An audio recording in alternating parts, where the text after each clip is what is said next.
లండన్‌లో ఏదో జరగబోతోంది. వాస్తవంగా ప్రతి వారాంతంలో గూడా పెద్ద ఎత్తున ప్రజలు తిరుగుబాటు చేస్తున్నారు. అక్కడున్నటువంటి లైంగిక వేధింపులకు గురవుతున్నటువంటి తెల్ల జాతీయులు, మైనర్ ఆడపిల్లలు, వాళ్ళని గ్రూమింగ్ గ్యాంగ్స్ వెంటాడటం, వేటాడటం, వాళ్ళని కంట్రోల్ చేయడానికి ప్రయత్నిస్తే చివరికి తెల్ల జాతీయుల మీద దాడులు, వీళ్ళ మీదనే రేసిజం అని కేసులు పెట్టడం, ఇట్లాంటి అరాచకం జరుగుతున్న వేళ, ప్రజా తిరుగుబాటు పెరుగుతున్నటువంటి వేళ, ఆ ముస్లిం ప్రదేశాల్లోకి వెళ్ళి అలాగ బందీలైన ఆడపిల్లల్ని తీసుకురావడానికి ప్రయత్నిస్తే, పోలీసుల మీదన కూడా దాడులు చేస్తున్నటువంటి వేళ, వాళ్ళ నుంచి రక్షణ కోసమో, లేకపోతే బ్రిటిష్ వాళ్ళే పోరాడబోతున్నారన్న ఉద్దేశంతో తమని తాము రక్షించుకోవడానికో తెలీదు గానీ, తాజాగా బ్రిటన్‌లో ఉన్నటువంటి పోలీసులు, లండన్‌లో ఉన్నటువంటి పోలీసులు ఇప్పుడు భారీ ఎత్తున 18 మిలిటరీ స్టైల్ పోలీస్ వాహనాలు కొన్నారు.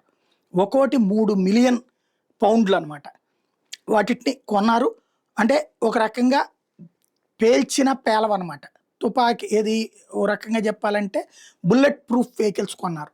తద్వారా అన్నిటికీ సిద్ధపడుతున్నారు. సంథింగ్ ఏదో జరుగుతుందని ఎక్స్‌పెక్ట్ చేస్తున్నారన్నటువంటి అనుమానం వ్యక్తమవుతుంది.